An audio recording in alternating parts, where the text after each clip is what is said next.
This is the Washington Week Webcast Extra. Hello, I'm Gwen Eiffel. Welcome to our Webcast Extra, where we pick up online where we left off on the air. I'm joined by Jeff Zeleny of CNN, Laura Meckler of the Wall Street Journal, Pete Williams of NBC News, and Pierre Thomas of ABC News. It turns out our government is very worried about the potential for terrorism that lurks within.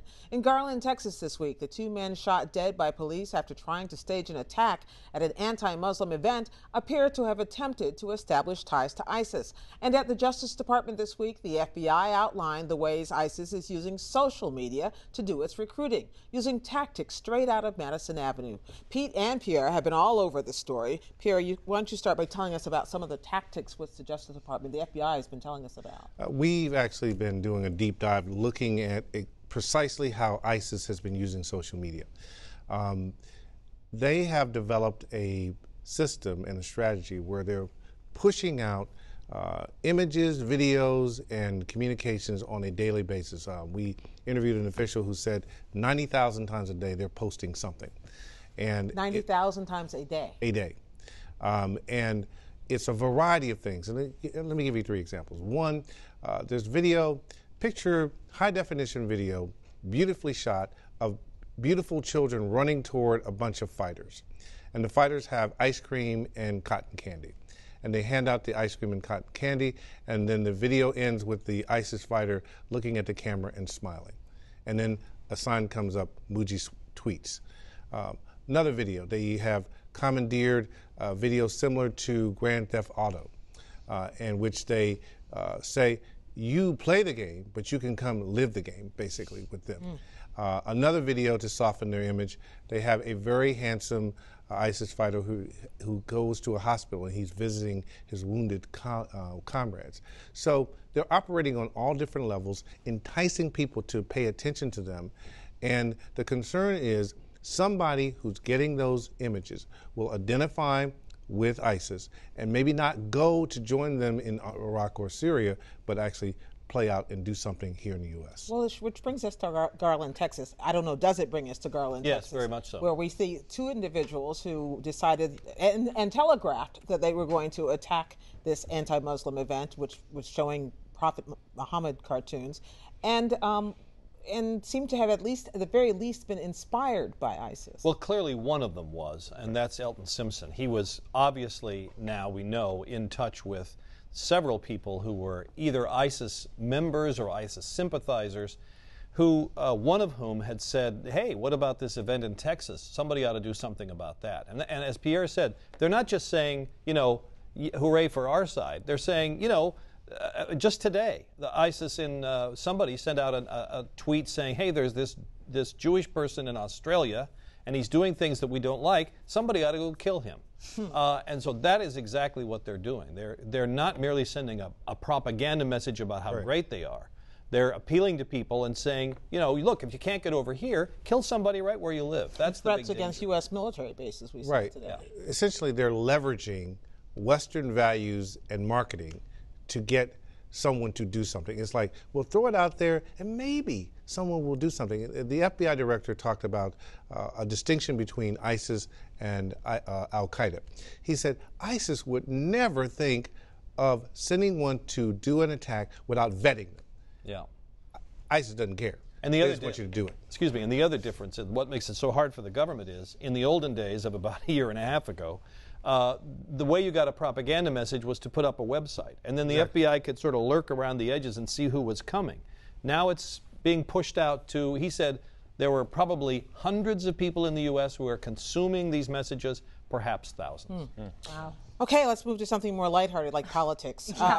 We got through a lot of people who are in this crowded race now, Jeff, during the main broadcast. But there are a lot of people we're keeping a much closer eye on. They're not the long shots. They're the Marco Rubios and the Jeb Bushes and the Chris Christies. Right, and Chris Christie suddenly reappeared this week back on the campaign trail. We haven't seen a lot of him. He was in New Hampshire for a couple days.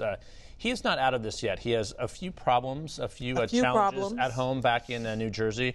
I mean, fiscal problems for one, but also the Bridgegate. A few bridges to cross. Exactly, a situation is still going on. But he is still eyeing a probably a June time frame of jumping in. His advisors are insisting he's still running. We'll see. I mean, I think it's a little early to rule him out entirely, but his moment may have passed a bit. But Marco Rubio, I would say, if you're judging all the rollouts so far, I think he's had the best one and has sort of had the biggest rise. He is in poll after poll after poll, which we have to take with a grain of salt at this point, but one consistency.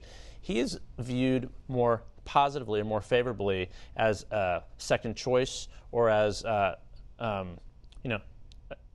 Republicans don't dislike him, I guess, as much as some of the others. Acceptable choice. Acceptable He's choice, like an right. acceptable Thank you. choice Thank you to a for larger translating number of people. That's because they don't know him very well. Because Jeb Bush, though, this is what happens. It's a possibility, but Jeb Bush, though, he has high negatives and high numbers. But Jeb Bush, I think, is still out there.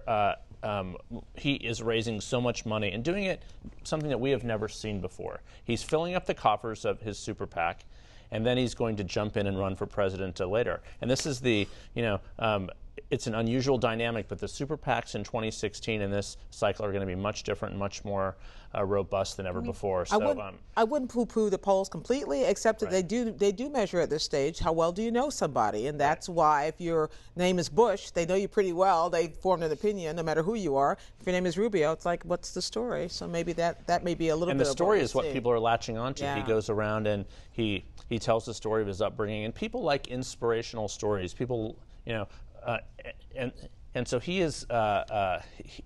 He's gaining attention because of his persona and who he is. So he's not running away from his family. Laura, I want to ask you about Hillary, because speaking of well-known, speaking of very resonating in polls for one way or the other, she is also raising money hand over fist now as well. Yeah, I mean, we don't know if she we don't know if it's has a way to go to catch up with Jeb. But yes, she is out there. I mean, in fact, we're only seeing a very little bit of her sort of in public. You know, once a week she'll do a day's worth of events. In Nevada, this last week we saw her once. I mean, for less than an hour, I would say, in public. But she did do a lot of fundraising on the West Coast. So she is fundraising for her own campaign, and that is, by today's standards, relatively small dollars. We're talking $2,700 per person.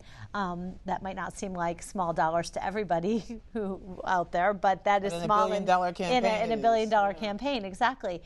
It is. She also this week started having her first meetings to support her own super PAC.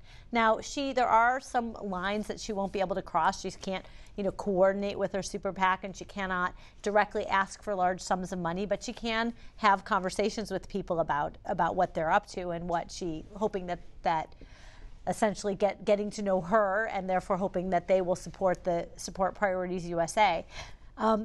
It is pretty amazing when you contrast that with what's happening with Jeb. He is not a candidate as far as the law is concerned today, so he can go and ask for anything he wants and coordinate all he wants.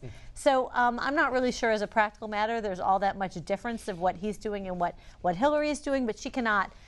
At least she can't make the ask, but she is out there having the meetings. I have to say the rules are so confusing to me still. Who can meet, who can't meet, where they're supposed to meet. Well, I think the bottom line is people can pretty much do whatever they want these days. I mean, there are some technical lines, but they are. I mean, I even heard this week, you would know this better than I would, that there's some talk of Jeb having his super PAC run his TV ads, his main TV ads. Yeah, that's exactly what they're doing. They're outsourcing them. And the whole problem with this, too. How do they do that without coordinating? If anyone at home is interested in commissions, the Federal Election Commission, which polices all this, has basically thrown its hands up and said, we give up. We give up. We are hopelessly deadlocked. So that, as John McCain always says, all this money is going to create a scandal, a problem. He might be right about this. Yeah, well, they're hoping that the problem doesn't get caught up until after the election is over. Right, of course. Thank you all very much, and thank you all for watching online. While you're here, check out my take this week on what's right and wrong about being politically correct. And we'll see you next time on the Washington Week Webcast Extra.